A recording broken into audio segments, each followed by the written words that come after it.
કેટલાય પૃથ્વીપતિ રાજાઓ પૃથ્વી ઉપરથી ચાલ્યા ગયા. સમ્રાટ નેપોલિયો બોનાપાર્ટ, જેના નામની પાછળ ધ ગ્રેટ, 7 જ પાત્ર એવા છે પૃથ્વી પર જેના નામની પાછળ ધ ગ્રેટ લખાય. એમાંના આપણે અત્યારે કોઈ નથી બેઠા અને લખાશે પણ નહીં. 7 જ પાત્રમાંનું એક પાત્ર નેપોલિયો ધ ગ્રેટ. એમણે એમના જીવન ચરિત્રમાં અંત સમયે જ્યારે સેન્ટ હેલેના પોર્ટ ઉપર હતા ત્યારે લખ્યું છે, I am quoting him word to word, letter to letter. એમણે લખ્યું કે I can buy any comforts and luxuries upon this earth and under the sun. એટલે કે આ પૃથ્વી પર અને સૂર્યની નીચે જે કંઈ કમ્ફર્ટ, લક્ઝરી છે, સુખ સાહેબી સગવડો છે, એ હું ખરીદી શકું છું. બીજું વાક્ય લખ્યું, I can have the world at my feet. એટલી સત્તા કે હું ધારું તો દુનિયાને મારા ચરણોમાં ઝુકાવી દે. 90% યુરોપ એમના કંટ્રોલમાં હતું અને ઇંગ્લેન્ડમાં વ્યક્તિ માત્ર નેપોલિયનના નામથી ધ્રુજતી. આ 2 વાક્ય લખ્યા પછી ત્રીજું વાક્ય એમણે લખ્યું છે, but I haven't seen 6 happy days in my life. મેં મારા જીવનમાં સુખના 6 દિવસ નથી. પૃથ્વી ઉપર જે કંઈ સુખ સાહેબી છે એ ખાલી ભાડે ભોગવવાની નથી, તું ખરીદી શકે છે. તારી સત્તા આટલી બધી છે અને છતાં સમ્રાટની કક્ષાએથી વ્યક્તિ આવું લખે છે કે I haven't seen 6 happy days in my life. મેં મારા જીવનમાં સુખના 6 દિવસ નથી જોયા. તો આપણે જેને સુખ માનીએ છીએ ને જેની પાસે દોડીએ છીએ એવી સુખ સાહેબી સત્તા તો એની પાસે હતી.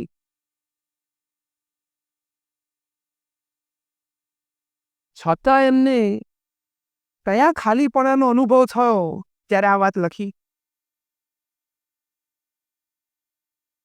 આ વિચારવા જેવું છે. તો તમે 100, 200, 500 કરોડ કમાશો તો ક્યાં નેપોલિયનની કક્ષામાં આવવાનો છો? તો એને ખાલીપણું ના રહ્યું તો તમને તો રહેવાનું જ છે ને. જો દિશા ના મળી તો Elvis Presley, the greatest entertainer upon this earth. કદાચ 5 માઇકલ જેક્સન ભેગા થાય ત્યારે એક એલ્વિસ પ્રેસ્લી બને.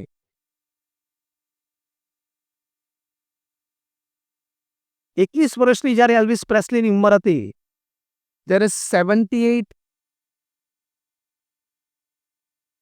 પ્રેસ્લી પ્રોડક્ટ્સ માર્કેટમાંથી એન્ડોર્સ કરતા હતા. 78 પ્રોડક્ટ્સ એમને એન્ડોર્સ કરી, એટલે એનું બહુ મોટું રેવન્યુ જનરેટ થતું હોય. પોતાની કળા ઉપર $1,000 મિલિયન કમાયેલા. $1,000 મિલિયન હું 70ના દાયકાની વાત કરું છું. 70ના દાયકામાં આપણે અહીંયા બેઠા છે એમાંથી 90% લોકોએ લાખ રૂપિયા નહીં જોયેલા. હા કે ના? 70ના દાયકામાં લાખ રૂપિયા કેશ, યસ ઓર નો, બેઠા છે એમાંથી 90% નથી જોયા. ત્યારે $1,000 મિલિયન પોતાની કળા ઉપર કમાયેલા. ત્યારે એમની ઉંમર ફક્ત 30 વર્ષની હતી. એ જ્યારે એક સિટીમાંથી બીજી સિટીમાં ટ્રાવેલ કરતા,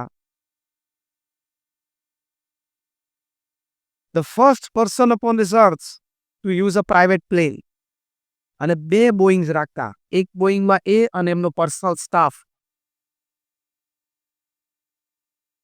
અને એમની સુખ સુવિધા, અને બીજા બોઈંગમાં પાછળ એમની પીએ સિસ્ટમ એટલે ઓડિયો સિસ્ટમ આવે, સ્ટાફ લેવલ 2 આવે અને પાછલી જિંદગીમાં તો એમનું સ્ટેજ પણ એમની સાથે જ હતું. એલ્વિસ પ્રેસ્લી સાંજે કોન્સર્ટ આપ્યા પછી વચ્ચે એમનું ફેમસ સ્વિવેલ કરતા હતા. બે હાથ સ્ટેજ ઉપર મૂકી અને પગ સેરે વારા પરથી એક હાથ ઊંચો કરીને. તમે યુટ્યુબ પર એલ્વિસ પ્રેસ્લી મૂકશો ને તમને એનું ફેમસ સ્વિવેલ દેખાશે. પછી લેધરનું જેકેટ કાઢીને ઓડિયન્સમાં ફેંકે. એ લેધર જેકેટના 5 જ મિનિટમાં નાના નાના ટુકડા થઈ જતા. લોકો એક સોવિનિયર ઘરે લઈ જતા ભવિષ્યની પેઢીને કહેવા માટે કે once upon a time I attended Elvis live. એ કહેવા માટે. આજે પણ અમેરિકામાં ઘણા બધાના ઘરોમાં છે. એમની હયાતીમાં 500 મિલિયન રેકોર્ડ્સ એમની વેચાઈ. હવે આમાં સુખ સાહેબી, વૈભવ, કીર્તિ, એમાં કોઈ વાતે ખામી હોય એવું લાગે છે? જેની માટે આપણે આજ દિવસ પ્રયત્ન કરીએ છીએ એમાં તો કોઈ ખામી નથી. એમનું ફેમસ કમ્પોઝિશન એ જ્યારે એકવાર વગાડતા હતા પિયાનો પર, હાઉ ગ્રેટ thou art, ત્યારે એમને સેક્રેટરી પૂછ્યું, sir how are you feeling? ત્યારે બે હાથ એમણે નીચે પછાડ્યા અને બોલ્યા, અલોન. આ પ્રસંગ એમને બાયોગ્રાફર માઇક સ્ટોને એમના જીવન ચરિત્રમાં લખ્યો છે. માઇક સ્ટોન એમના બાયોગ્રાફર એલ્વિસ પ્રેસ્લી વિશે એક વાક્ય લખ્યું છે, અદ્ભુત ઐતિહાસિક વાક્ય છે કે Elvis is only the second person in history to become famous by the first name after Jesus. ઈસુ ખ્રિસ્ત પછી પ્રથમ નામે કોઈ વ્યક્તિ પ્રસિદ્ધ થઈ હોય જગતમાં, જીસસ પહેલા અને બીજા એલ્વિસ. આ કક્ષાની પ્રસિદ્ધિ. મને એકલતાનો અનુભવ થાય છે. અલ્યા રોજ સાંજે 1000-2000 અને મોટી કોન્સર્ટ હોય સ્ટેડિયમમાં, ત્યારે 50,000 માણસ તો જોવા આવે છે. રોજ સવારે મેમ્ફિસમાં આજે પણ એમનું 3 માળનું બિલ્ડિંગ મેમોરિયલ ઊભું છે. તે રોજ સવારે 8 વાગે ગેલેરીમાં આવે, તેની નીચે 500 માણસ આમ રાહ જોઈને ઊભા હોય કે અમે એમને જોઈએ. સવારે ઉઠે એટલે 500 માણસ, સાંજે 5000 માણસ, અને તને એકલતાનો અનુભવ થાય? આ જીવન વિચારવા જેવું છે.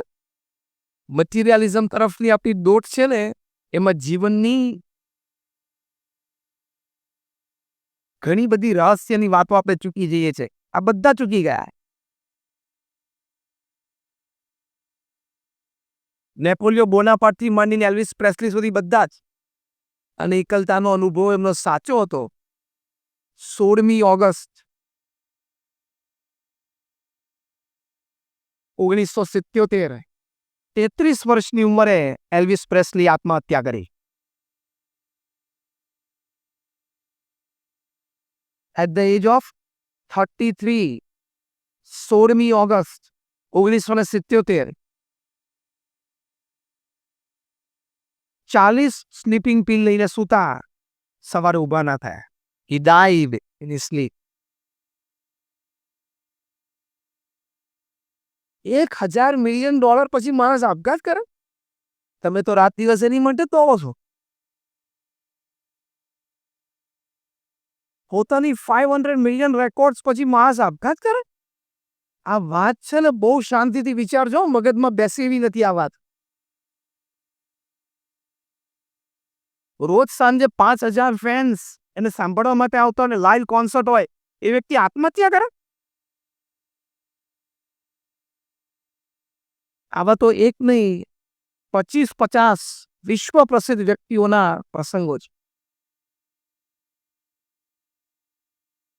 મહાન નોબેલ લોરેટ, અંગ્રેજી સાહિત્ય માટે જેમને નોબેલ પુરસ્કાર મળ્યો,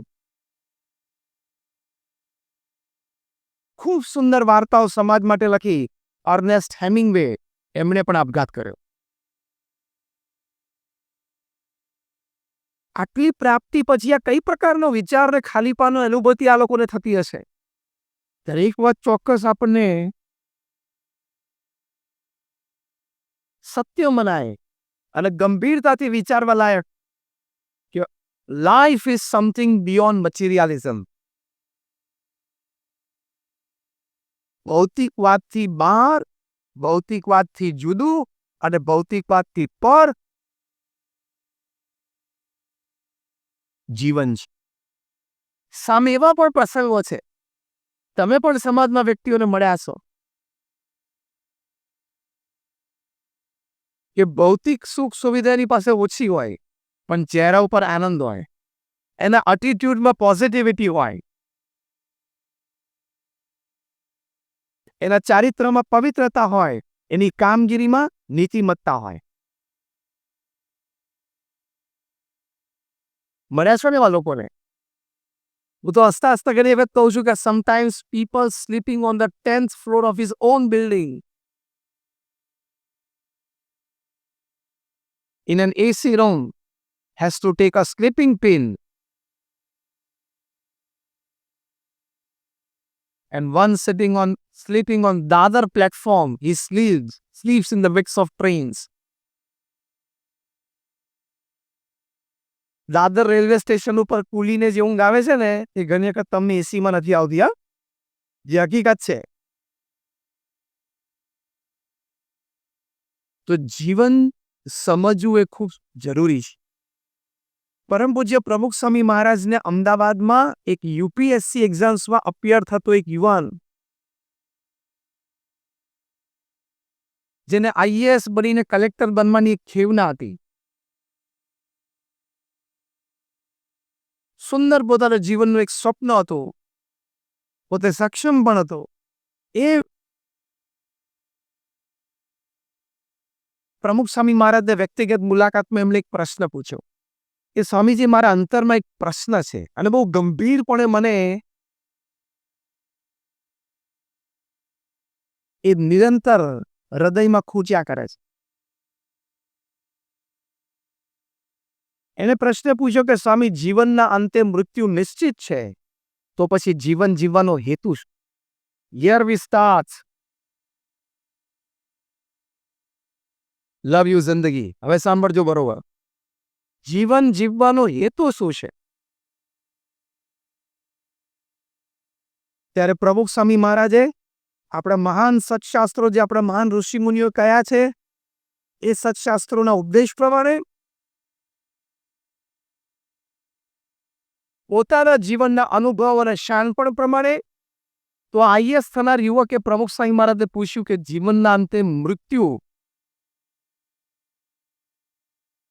નિશ્ચિત જ છે, તો જીવન જીવવાનો હેતુ શું છે? પ્રમુખ સ્વામી મહારાજે 5 વાત કરી,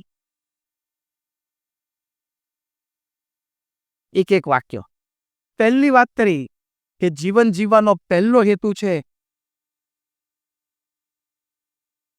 આપણી સાંસારિક જવાબદારીઓ બરોબર નિભાવવી. આપણી પ્રથમ મોટી જવાબદારી છે.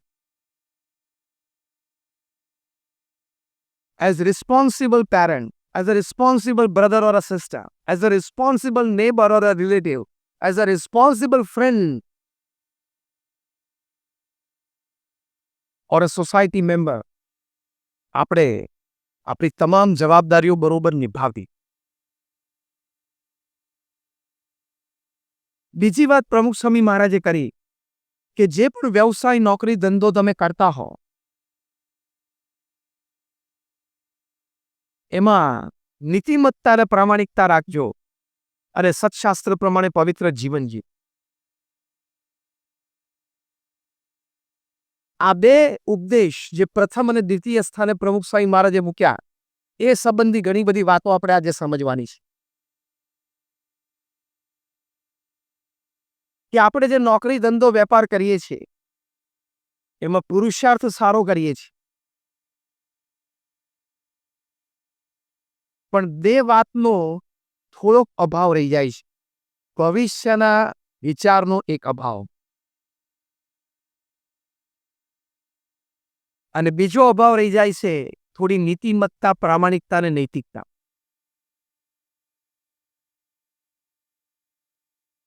પુરુષાર્થ તો આપણે બધા કરીએ છીએ અને પુરુષાર્થ એ કુદરતે જીવ પ્રાણી માત્રમાં આ સૃષ્ટિ સર્જનમાં મૂકેલું છે. આફ્રિકાના જંગલ માટે એક કહેવત છે કે રોજ સવારે જ્યારે સિંહ જાગે ત્યારે જે ધીમામાં ધીમું હરણ હોય ને એના કરતાં થોડુંક ઝડપી તો દોડવું પડે તો એ સાંજ જોવે એ તો ભૂખ્યો મરે. અને જે ધીમામાં ધીમું હરણ હોય ને એને પણ રોજ સવાર પડે એટલે ઝડપીમાં ઝડપી જે સિંહ હોય ને એના કરતાં થોડુંક તો ઝડપી દોડવું પડે, નહીં તો એ સાંજ નહીં જોવે. નીચે કન્ક્લુઝનમાં બહુ સરસ વાત લખી છે. So whether you are the lion or the deer, when the morning rises, you have to run. સૂર્યોદય થાય એટલે હરણ હોય કે સિંહ હોય દોડવું તો પડે જ. એટલે એમાં આપણને કોઈ ઉપદેશની જરૂર નથી, આપણે દોડીએ છીએ. પણ હવે કેવી રીતે દોડીએ છીએ ને એ સમજવાનું છે. બહુ જ સરસ વાત પેલી આ છે કે કાયમ વર્તમાનમાં નહીં જીવવાનું, થોડો ભવિષ્યનો પણ વિચાર રાખ. કે હું અત્યારે આ ક્રિયા કરું છું, મેં અત્યારે આ નોકરી ધંધા માટે લોન લીધી, મારી આ વ્યવસ્થા છે, આ માર્કેટની પરિસ્થિતિ છે, આ સંજોગ છે, મને સાથ અને સહકાર આપ્યો છે,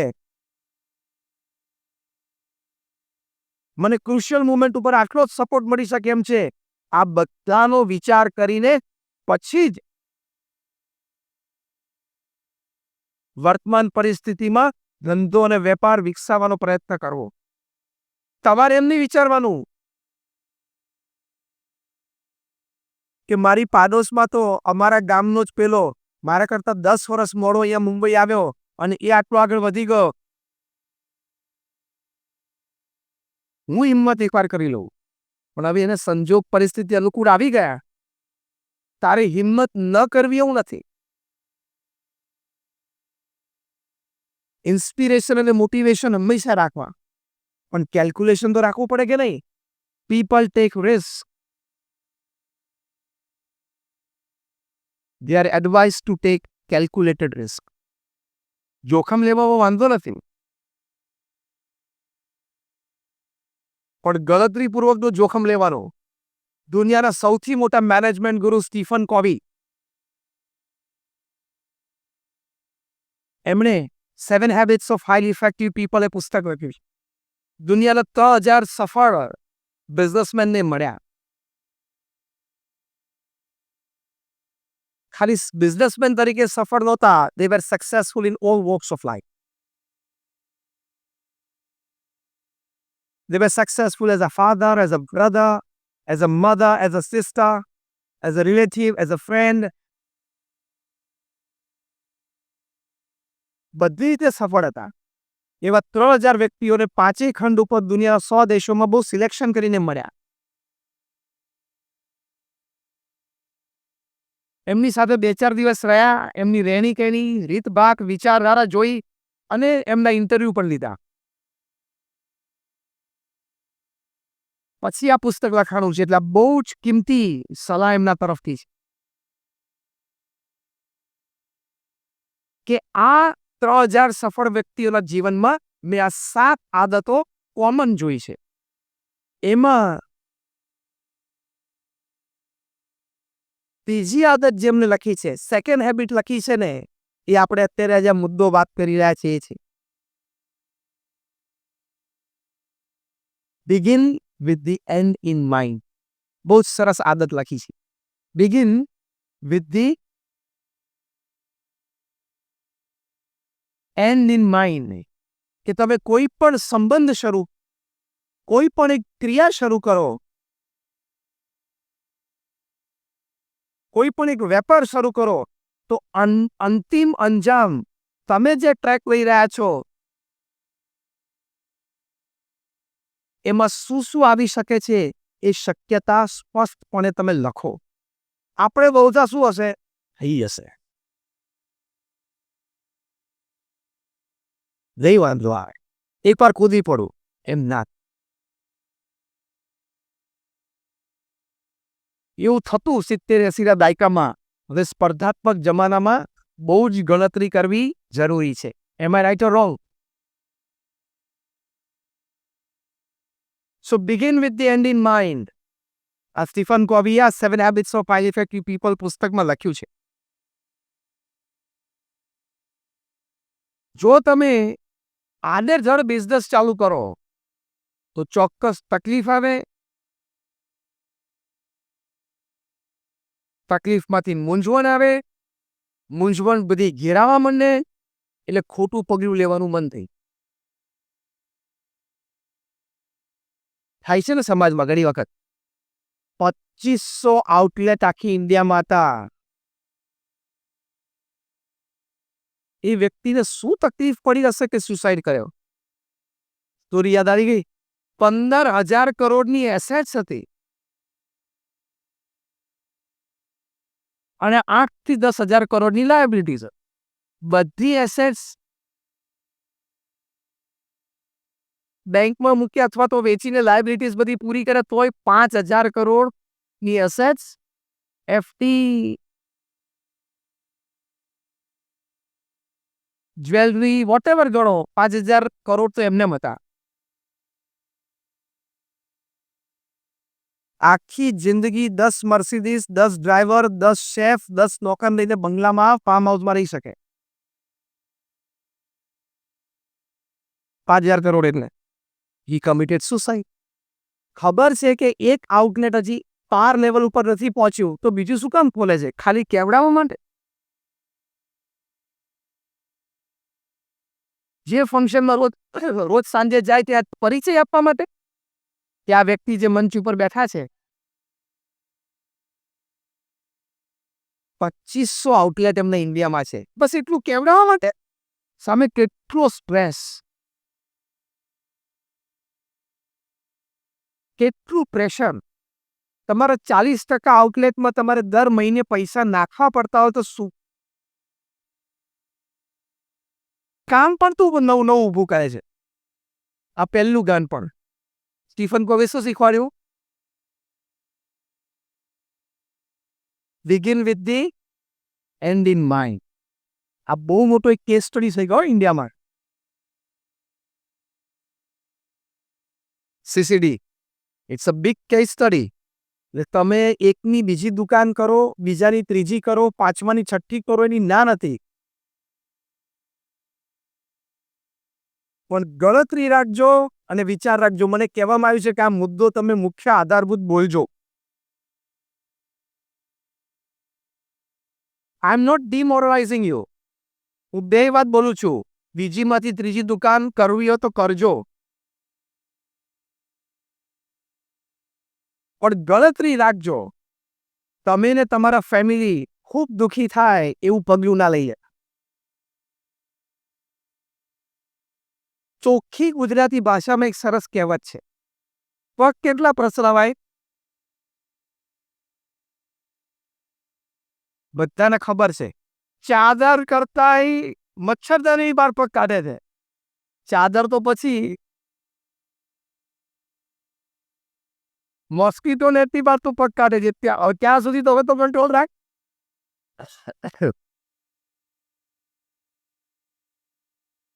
ખબર છે કે જેટલી ચાદર હોય એટલો જ પગ પસરાવાય,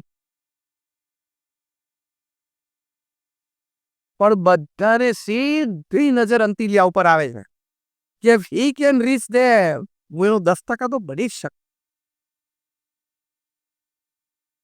હું બુદ્ધિ શક્તિ આવડત એ ઇન્સ્પિરેશન માટે ખૂબ સાચી ને સારી વાત છે, પણ inspiration is one thing, practically putting your foot on ground is another thing. એનું બેલેન્સ એ ખૂબ જરૂરી છે. નહીં તો આ પ્રસંગ ન બને. આવા તો ઘણા બધા એક મોટી વાત હોય એટલે ન્યૂઝપેપરમાં આવી જાય. આવા ઘણા નાના મોટા સમાજોમાં નાના મોટા પ્રસંગ બને છે. એ પહેલી અગત્યની વાત આ છે. બીજી એક અગત્યની જે વાત કરી કે નોકરી ધંધા વેપારમાં નીતિમત્તા પ્રામાણિકતા રાખજો. તમે થોડી પણ અનીતિ રાખી એ કર્મ તમને લાગુ પડશે. અત્યારે તમે અનીતિથી કંઈક કમાઈ લીધું આજે હમણાં બપોરે 12 વાગે, એ તમારું એક કર્મ બંધાઈ ગયું, નહીં છૂટાય. એનું ફળ આવતીકાલે પણ મળી શકે છે, વર્ષ પછી પણ મળી શકે છે, 25 વર્ષ પછી પણ મળી શકે છે, અને જીવનના છેલ્લા 5 વર્ષમાં તમે શારીરિક દુઃખોથી પીડાઓ એ રૂપે પણ મળી શકે છે. એમાંથી કોઈ તાકાત નથી. એ સિસ્ટમ તો બહુ જોરદાર છે, ભગવાને ગોઠવેલી છે. કફનને કોઈ ખિસ્સું નથી, અને મૃત્યુ છે રિશ્વત નથી લેતી. એ સિદ્ધાંત છે કર્મનો. The world is round, it has no corners, so it does not have the place to keep your wrongs. તમે જે ખોટું કરો છો એ પૃથ્વી ગોળ છે, ગોળ હોય અને કોઈ ખૂણો ના હોય, એટલે એને તમારું ખોટું સંગારવાની કોઈ જગ્યા નથી. તમને એમ લાગે કે મેં આને છેતરી લીધો, તમે જ છેતર. તમે એને પૈસાથી છેતરી લીધો, તમે કર્મથી છેતરાઈ ગયા, એના કરતા બહુ જ મોટું નુકસાન છે.